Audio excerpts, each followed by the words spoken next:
기도하옵나이다. 아멘. 할렐루야.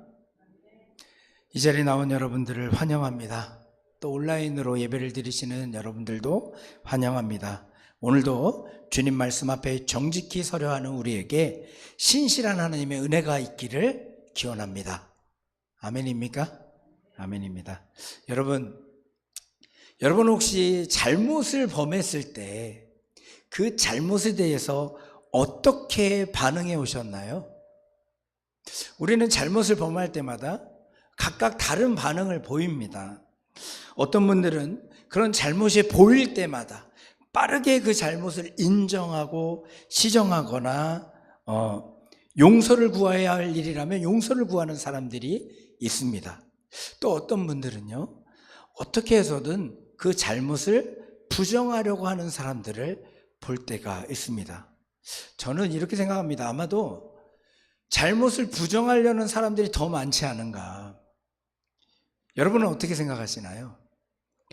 제가 이렇게 생각하게 하는 이유는요, 크게 두 가지인데요.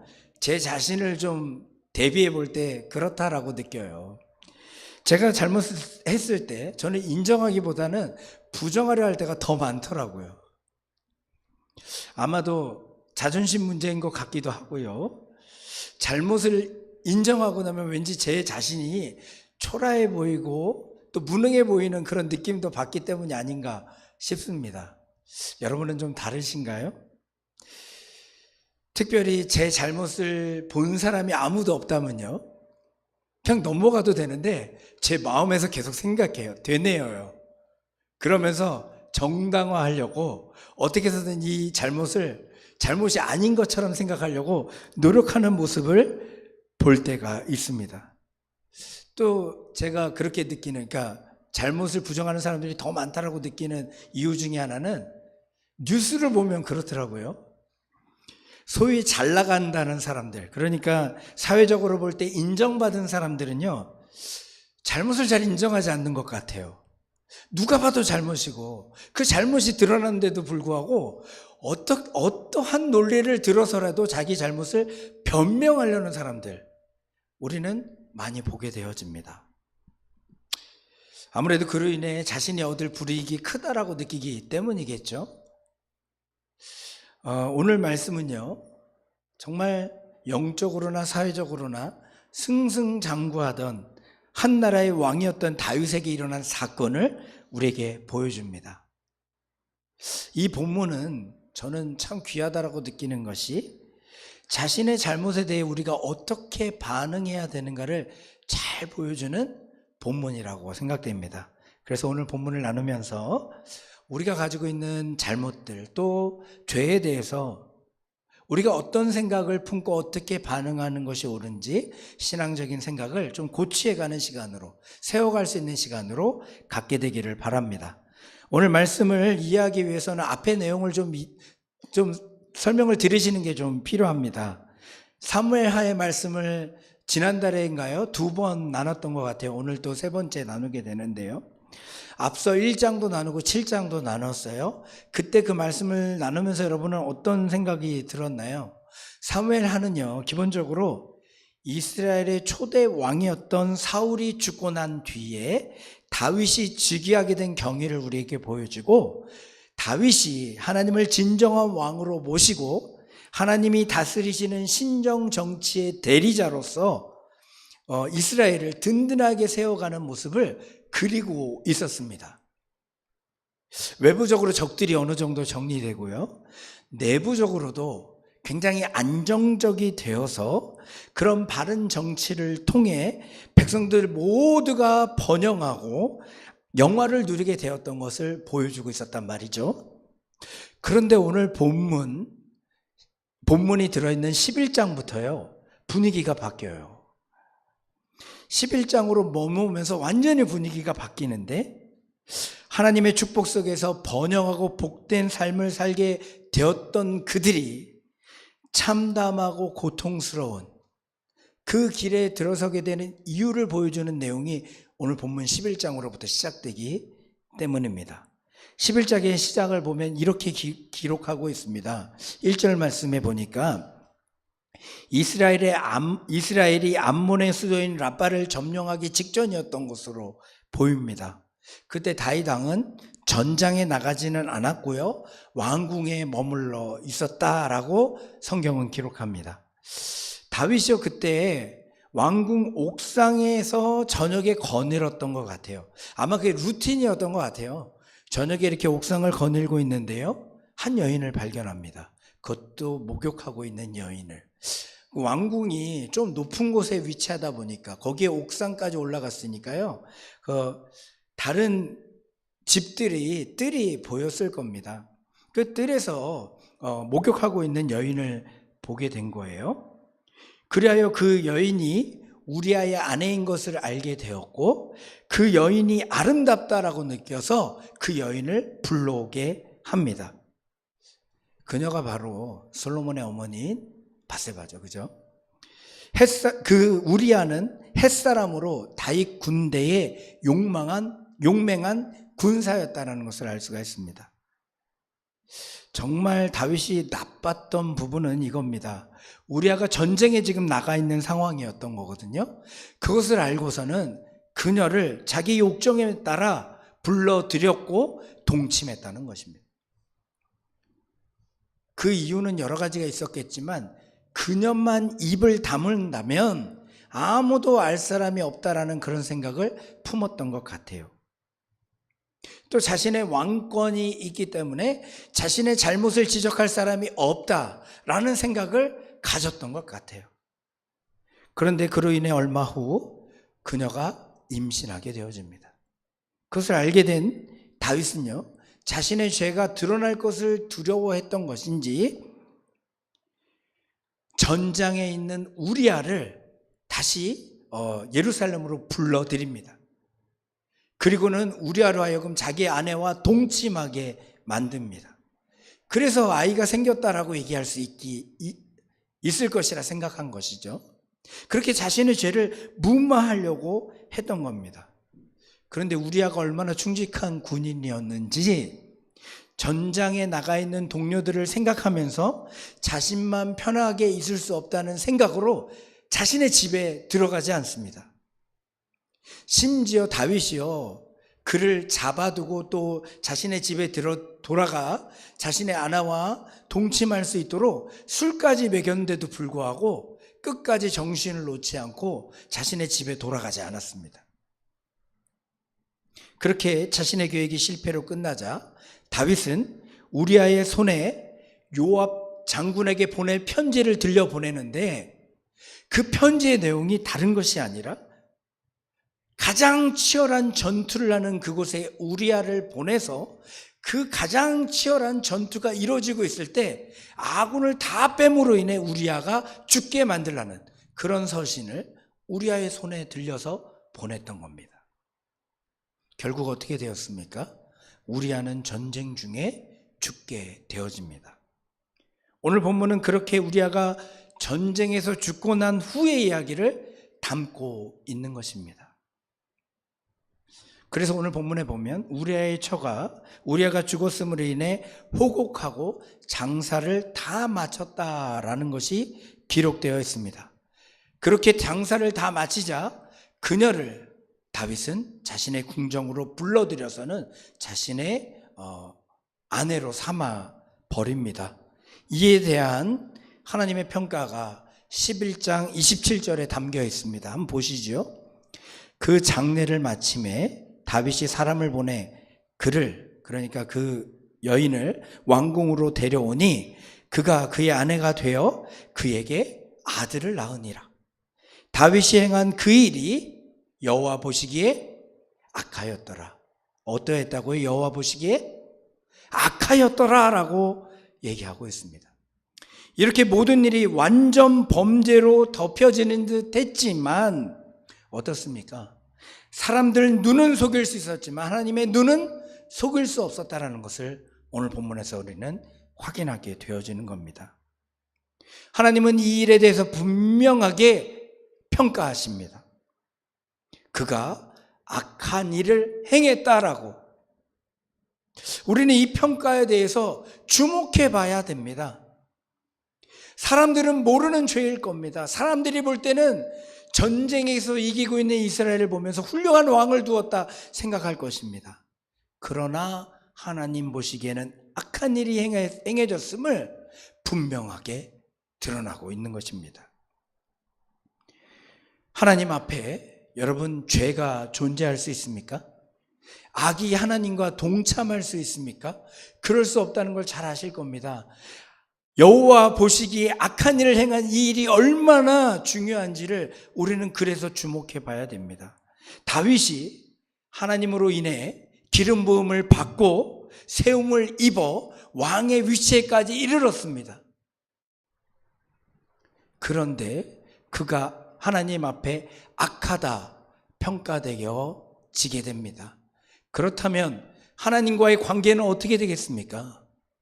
안 봐도 뻔한 겁니다.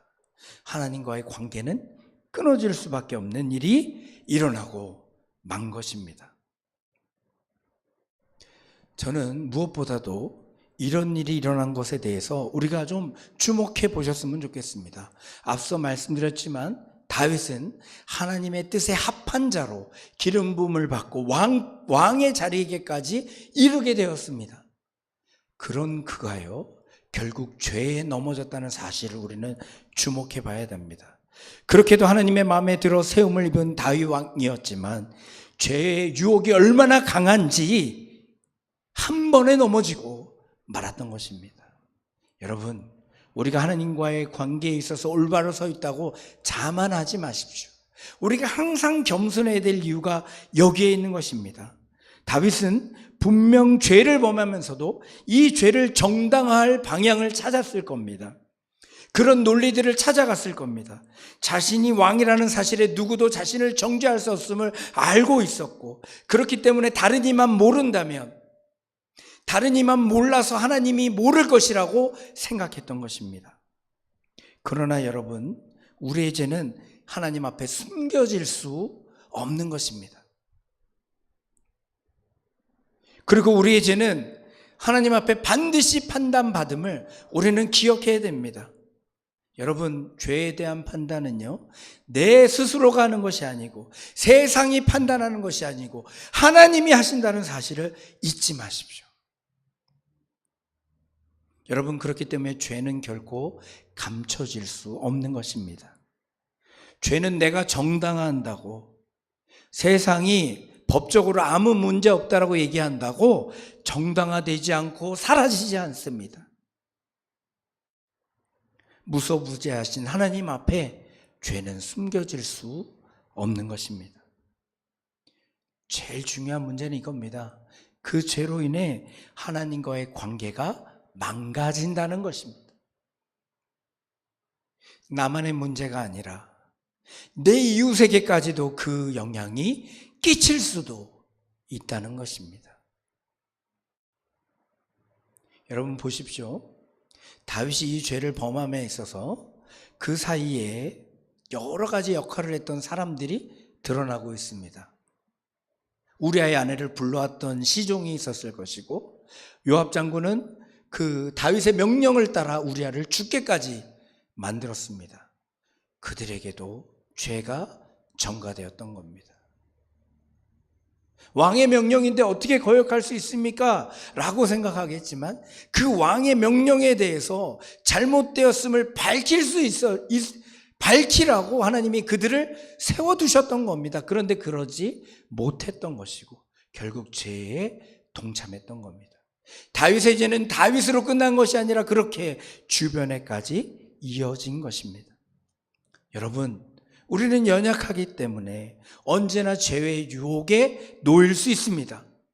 그렇기 때문에 우리는 코람데오의 정신을 잊어서는 안 되는 겁니다. 우리가 하나님 앞에 살아가고 있다는 사실을 잊어서는 안 되는 것입니다. 하나님께서 모든 곳에 계심을 기억하고 언제나 정직하고 올바른 삶을 살아내는, 살기 위해 노력하는, 또 주의 도움을 구하는 우리가 되기를 바랍니다. 오늘 본문에 보니 그런데 참으로 놀라운 일이 일어납니다. 하나님과의 관계가 끝나버렸습니다. 사실 다윗의 편에서 보면 소망이 없는 상태가 된 겁니다. 자신의 죄를 깨닫지 못하고 1년이 지나버린 겁니다. 아이가 임신되었다 그랬는데 결국엔 태어나기까지 했다고 하잖아요. 1년이 지나가 버렸습니다. 다윗은 그 죄를 까맣게 잊어버렸을지 모릅니다. 하나님과의 관계가 완전히 끊어졌음을 잊어버렸을지 모릅니다. 그때 하나님이 거기에 개입하십니다. 그 완전히 꺼져버린 하나님과의 관계에 불씨를 하나님이 던지십니다. 바로 하나님께서 나단 선지자를 보내신 것입니다. 그리고 하나님께서 나단을 통해 다윗을 깨닫게 하십니다. 선지자가 나와서 자신의 저지른 죄를 잊고 있을 다윗에게 아무 죄가 없다 생각하며 자신의 죄를 묻어버린 다윗에게 한 비유의 말씀을 들려주십니다. 그 내용이 오늘 본문 12장 1절로 4절에 기록되어 있습니다. 옛날 어느 작은 성읍에 두 남자가 살고 있는데 한 남자는 부유하고 그래서 양가소를 많이 가지고 있었고 다른 남자는 매우 가난하여 겨우 작은 암양 새끼 한 마리만을 가지고 있었다. 그런데 그 가난한 남자는 그 양을 그렇기 때문에 더욱더 사랑했는데 어느 날 부유한 남자에게 손님이 오자 부자 남자는 많은 양과 소중에 대접하는 것을 아까워하여서 가난한 남자의 유일한 양을 빼앗아 손님에게 대접했다라는 얘기를 들려준 겁니다. 그 말을 들은 다윗은요, 정의감에 사로잡혀서 큰 목소리를 외칩니다. 그게 5절로 6절인데요. 우리 같이 한번 볼까요? 5절로 6절의 말씀을 같이 읽어보겠습니다. 시작. 다윗이 그 사람으로 말미암아 노하여 나단에게 이르되 여호와의 살아계심을 두고 맹세하노니 이 일을 행한 그 사람은 마땅히 죽을지라. 그가 불쌍히 여기지 아니하고 그런 일을 행하였으니 그 양 새끼를 4배나 갚아주어야 하리라 한지라. 여러분, 사실 이게 죄에 대한 하나님의 사람들의 당연한 반응입니다. 공의와 정의의 하나님의 사람이 이런 일을 행했다면 당연히 책망받아야 될 것이고 회개해야 될 것이며 그 사실을 안 하나님의 백성들은 당연히 이렇게 붕괴하면서 일어나야 되는 것이 당연한 것입니다. 여러분, 우리는 그런 붕괴함을 가지고 있나요? 하나님의 마음을 가지고 나 자신을 바라보거나 죄를 바라보며 대하고 있습니까? 그러지 않을 때가 더 많지 않습니까? 이 말을 들은 나단이요, 그 순간을 놓치지 않고 다윗을 향해서 말합니다. 7절 말씀으로 한번 보세요. 다윗을 가리키면서 분명하게 얘기합니다. 당신이 그 사람이라. 당신이 바로 그 사람이라.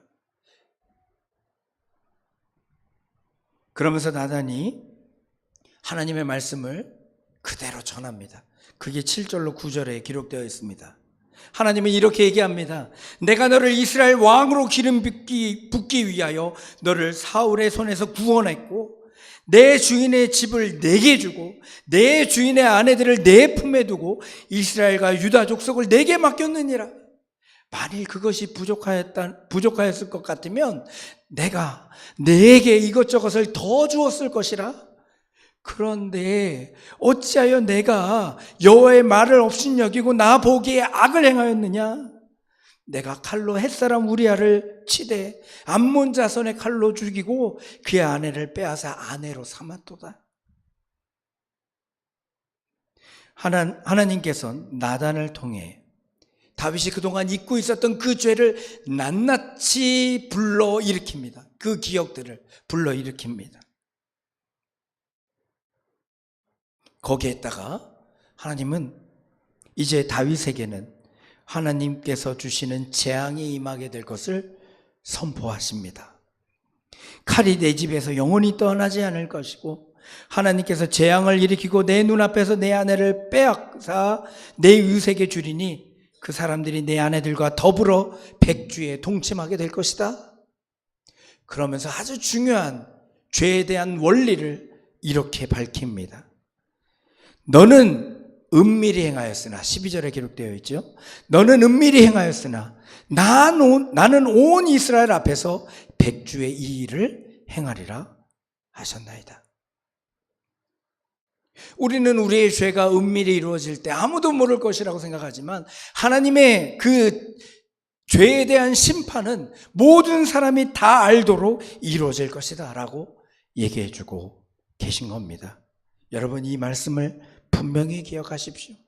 아무리 우리가 작은 죄를 은밀히 행할지라도 하나님 앞에서는 감춰주지 아니하며 하나님의 징계는 공개적으로 일어나게 될 것이라는 것입니다.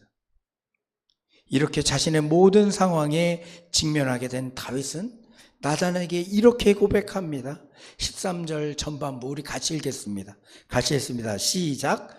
다윗이 나단에게 이르되 내가 여호와께 죄를 범하였노라. 저는 이 모든 내용들을 보면서 먼저 하나님의 은혜를 좀 기억했으면 좋겠습니다.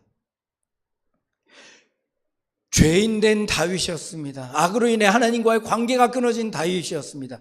이제 자신의 죄를 다 정당화하고 잊어버려서 하나님과의 관계가 끊어지며 소망이 없는 다윗이었습니다. 그런데 하나님은 그를 포기하지 아니하셨다는 것입니다.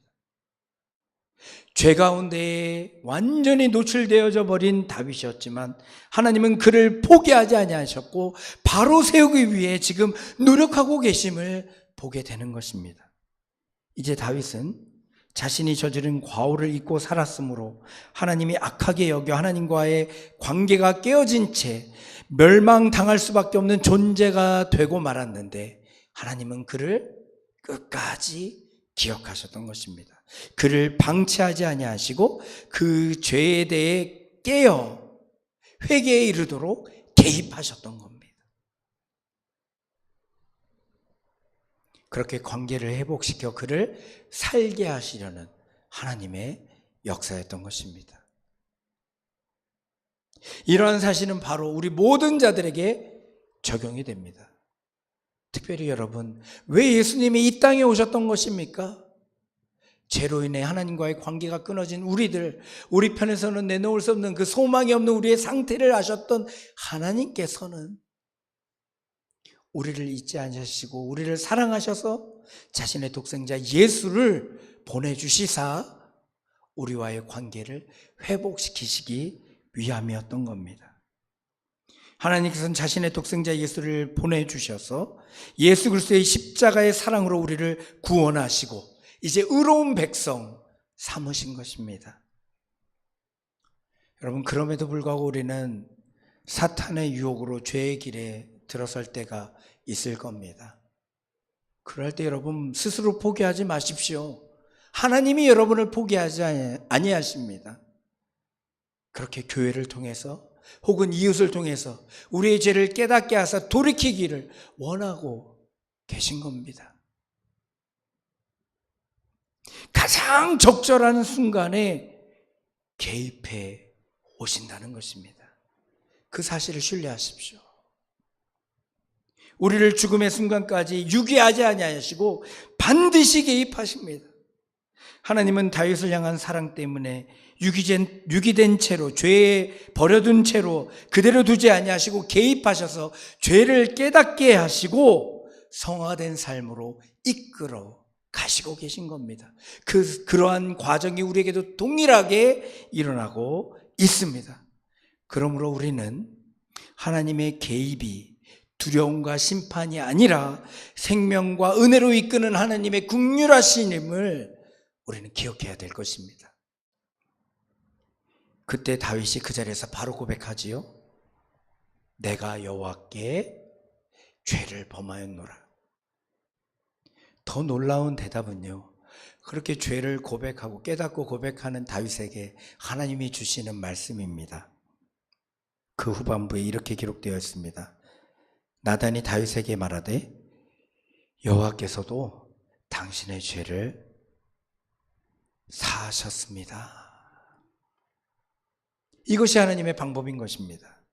나단의 고발은 다윗으로 하여금 죄를 직면하게 하였고 자신의 위치가 어떠한가를 보게 하는 이정표가 되었던 것입니다.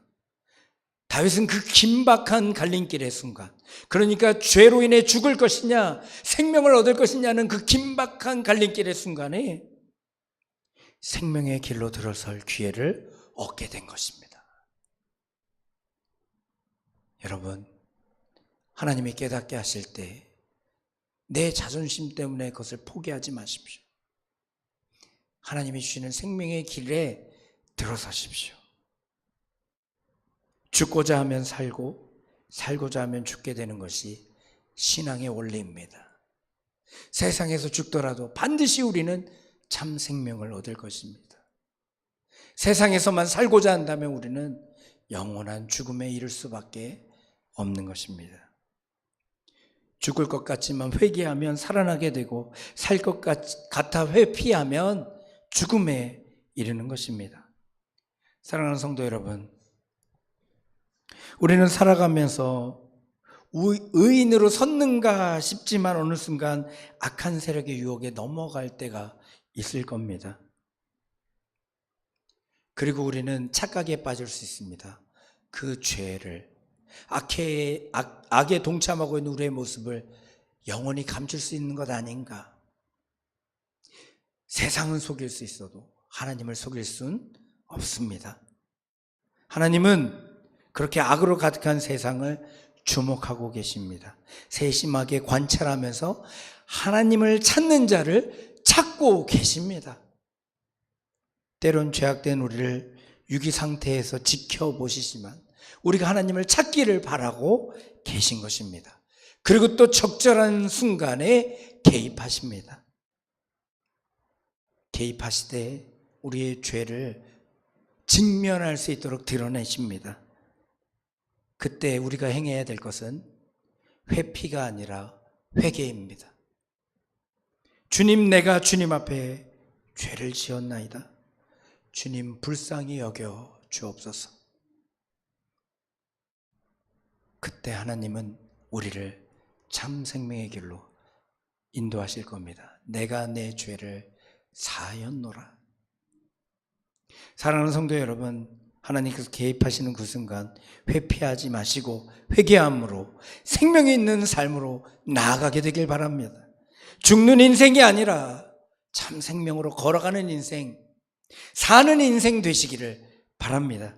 그래야 주님께서 주시는 풍성한 은혜를 받아 누리는 복된 성도의 삶을 살아가게 되기를 주님의 이름으로 축원합니다. 제가 잠시 기도하겠습니다.